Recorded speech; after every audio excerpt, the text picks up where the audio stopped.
أهلا بكم يا أصدقائي في فيديو رقم 9 من سلسلة نهايات وتكوينات. وكما تروا فضيفنا هو أبرع من لعب الشطرنج على مدى التاريخ، اللاعب الأمريكي الموهوب بول مورفي، وسنراه في تكوينتين أقل ما يقال عنهم إنهما رائعتين، سنستمتع بهما جميعا. ولكن المهم جاءني تعليق من أحد الأصدقاء يقول: ما هي أهمية نهايات الأدوار؟ وكان جوابي هو: ما فائدة موهبتك ولعبك الدقيق في الافتتاح ووسط الدور حتى ربما تفوز ببيضك أو حتى بقطعة، ولكن لا تستطيع أن تترجم هذا التفوق لفوز. ولذلك وضعت نهايتين يجيبان بكل وضوح عن هذا التساؤل.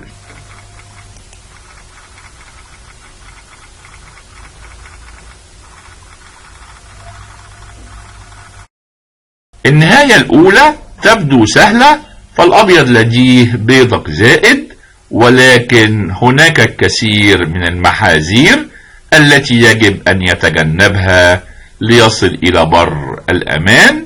هيا نراها. في الموقف اللي أمامنا الأبيض لديه بدائين، أمام الأسود بيدق، ويبدو أن الأبيض في طريقه للفوز بسهولة، ولكن هناك أكثر من صعوبة تعوق الأبيض، منها أن البدائين مقتربين من بعضهما البعض، ولا يستطيع المناورة بالبيدق السالك لكي يبعد الملك الأسود، ويتفرغ هو لأخذ البيدق الأسود ويفوز. ولذلك الأبيض عليه أن يلعب بحرص، بل بحرص شديد، وسنجد أكثر من لقطة فنية في مشواره للفوز. فبيبدأ بالنقلة المنطقية F6 تشيك، ومن الأفضل للملك الذهاب للمربع F8، لأنه لو ذهب للمربع F7 هيخسر سريعا بسبب كينج F5. الملك الأبيض بيقترب من البيدق الأسود، كينج F6، كينج E6، والملك الأبيض بيفوز بالبيدق وبيفوز في كل التفريعات. ولذلك أفضل نقلة للأسود هو الذهاب للمربع F8. ودلوقتي لو الأبيض لعب كينج F5، الملك الأسود هيلعب ببساطة كينج F7، والأبيض لم يطور موقفه. ولذلك بدلا من كينج F5 الأبيض بيلعب أول نقلة فنية وهي F7. بيضحي ببيدق بطريقة فنية، والأسود لو تجاهل البيدق وذهب للمربع E7 الأبيض هيلعب النقلة الفنية الأخرى F8 كوين تشيك، وبيضحي أيضا بالوزير في سبيل إبعاد الملك، وتتاح له الفرصة للعب الكينج F6 وياخد المقابلة مع الملك الأسود، والفوز سهل وبسيط. كينج E8، كينج E6، كينج D8، كينج D6. الملك الأبيض بيفوز بالبيدق وفي الصف السادس، والبيدق الأبيض وراءه، وبيفوز في كل التفريعات. مثلا بعد كينج E8 كينج C7 بيأمن مربع، والبيدق بيتقدم في أمان ويفوز. إذا تجاهل البيدق لا يصلح، والأسود عليه أخذ البيدق، والأبيض بيكمل كينج F5 وبياخد المقابلة مع الملك كينج E7، كينج G6. الملك الأبيض بيحاصر الملك الأسود وبيحاول إبعاده عن حماية بدءه، كينج G8، كينج F5، كينج D7، كينج F7، كينج D8، كينج E6. الملك الأبيض وصل للبيدق، والأسود عليه إن يحميه بكينج C7، لكن الأبيض بيلعب كينج E7، والملك الأسود في زجزفانج ولابد أن يتخلى عن البيدق، وبيلعب كينج C8، والأبيض بيفوز بالبيدق وبيصل لموقف مكسوب. الملك في الصف السادس، والبيدق الأبيض وراءه، وبيفوز في كل التفريعات. مثلا بعد كينج D8، كينج C7، كينج C8، D6، كينج D8، D6، كينج E7، كينج C7. الملك الأبيض بيصل لتأمين مربع الترقية، والبيدق بيرقي ويفوز. والآن إلى موقف آخر لعب بالفعل، وكان الأبيض هو الأستاذ الدولي الروسي شيكوفر، وكان لديه حصان زائد، ولكن أي لاعب لا يدخل النهايات ربما كان سيكتفي بالتعادل، فهو لا يرى طريق واضح للفوز، ولكن تشيكوفر أعطى لنا إجابة قاطعة بنقلات أقل ما يقال عنها أنها مذهلة. هيا نراها. تشيكوفر متفوق بحصان، لكن ده لا يؤمن له الفوز. فيا ترى إيه هي النقلة المفتاح اللي بتحسم الموقف وبتؤكد فوزه؟ كوفر لعب النقلة المنطقية كوين سي 3 تشيك. بالطبع الوزير لا يستطيع التغطية، لأن الأبيض هياخده بتشيك ميت تحت حماية الحصان، ولذلك لا يوجد غير تحريك الملك للمربع H7. وهنا بتجيء النقلة العجيبة والغريبة، يا ترى ايه هي؟ كوين F6.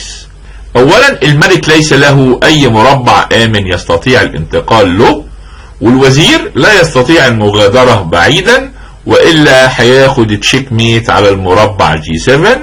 ولذلك يجب تحريك الوزير بحيث انه يظل حامل مربع G7. وبالفعل الاسود لعب كوين G4، وهنا الابيض اكمل بالنقلة الرائعة نايت G5 تشيك. والاسود ليس امامه غير تضحية الوزير امام الحصان ويخسر، او يحرك الملك للمربع G8. وهنا الابيض بيعطي تشيك ميت في نقلتين بكوين F7 تشيك، والملك لابد ان يذهب للمربع H8 وكوين H8 تشيك ميت. بالفعل موقف عجيب وغريب. والان جئنا الى المتعة. بول مورفي في نيو أورليانز سنة 1849 وعمره 12 سنة، ولكن هذا اللاعب المبدع رأى ما لا يراه الآخرون. عندما سألوا كاسباروف ما هو سر قوتك، قال: أنا أفكر في نقل أكثر من خصمي، وأرى الرقعة بطريقة مختلفة. وهذا المثال هو تطبيق عملي لقول كاسباروف. مورفي بيلعب بالأبيض، ووزيره مطلوب بالفيل، وكذلك فيله مطلوب بالرخ، وعليه أن يلعب بدقة وحذر. ولكن هذا الصبي الصغير كان يفكر أكثر من خصمه، وكان يرى الرقعة بطريقة مختلفة. هل تستطيع أن ترى الطريقة التي يرى بها مورفي الموقف؟ مورفي فاز ببساطة بالنقلة روك E8 تشيك. بالطبع الملك لو تجاهل التضحية ولعب نقلة زي الكينج C7 سيفقد أكثر من قطعة بعد روك C8 تشيك. والملك إذا جاء للمربع D6 سيتلقى المات بكوين E6 تشيك ميت، بينما إذا جاء في المربع B6 سيتلقى الشوكة الملكية بنايت A4 تشيك. إذا الملك لابد أن يأخذ الرخ، وبكده تخلى عن حماية الفيل، ومورفي كمل كوين C8 تشيك كينج E7. وبالطبع الكثيرين بل ربما كل اللاعبين سيكملوا بأخذ بيدق الB7 بتشيك للملك ويأخذ الرخ.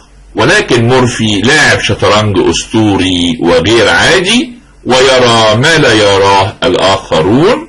يا ترى ايه هي النقلة القادمة؟ مورفي لا يفوز بقطعة فقط، بل ربما يفوز بالوزير بنايت تيكس D5 تشيك. بالطبع الاسود لا يستطيع اخذ الحصان لان البيدق مربوط على الوزير، ولا يستطيع اخذ الحصان بالوزير لانه محمي بالفيل.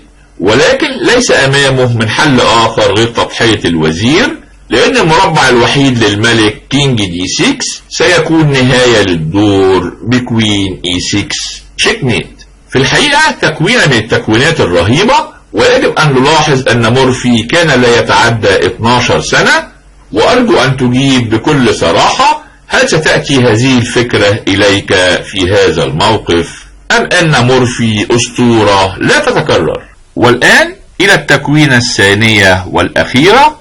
بول مورفي في نيويورك 1857. في الموقف اللي أمامنا مورفي بالأبيض، ويبدو أنه يعاني من بعض المصاعب، فهو متخلف ببيدق، وفي سبيله لخسارة بيدق آخر، ولكن مورفي لا يهتم بمثل هذه الصغائر، وقام بأحد نقلاته الساحرة التي حولت الموقف إلى الجهة المعاكسة. يا ترى إيه هي؟ مورفي ببساطة فاز بقطعة بروك تيكس F5، والأسود لا يستطيع أخذ الرخ، لأن بعد جي تيكس F5 سيستعرض مورفي عضلاته بكوين H5 تشيك، والملك لديه أكثر من مربع يلجأ إليه. إذا لجأ للمربع E7 سيخسر فورا ببيشوب G5 تشيك، والأبيض يفوز بالوزير.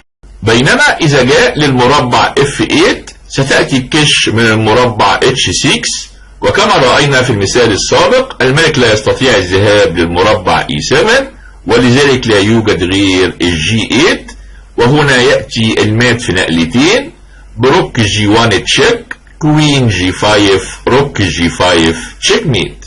إذا لا يوجد غير الكينج D7، وهنا هتأتي عبقرية مورفي بعد كوين F7 تشيك، والأسود إجباريا يغطي بالوزير، لأنه لو غطى بالحصان سيتلقى المات في نقلتين E6 تشيك.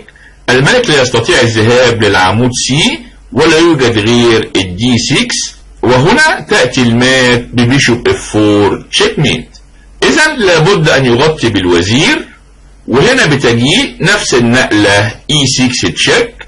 الملك لديه 3 مربعات، إذا ذهب للمربع C7 سيفوز الأبيض ببساطة بكوين تيكس E7 تشيك، والحصان لا يستطيع الأخذ لأنه مربوط على الملك.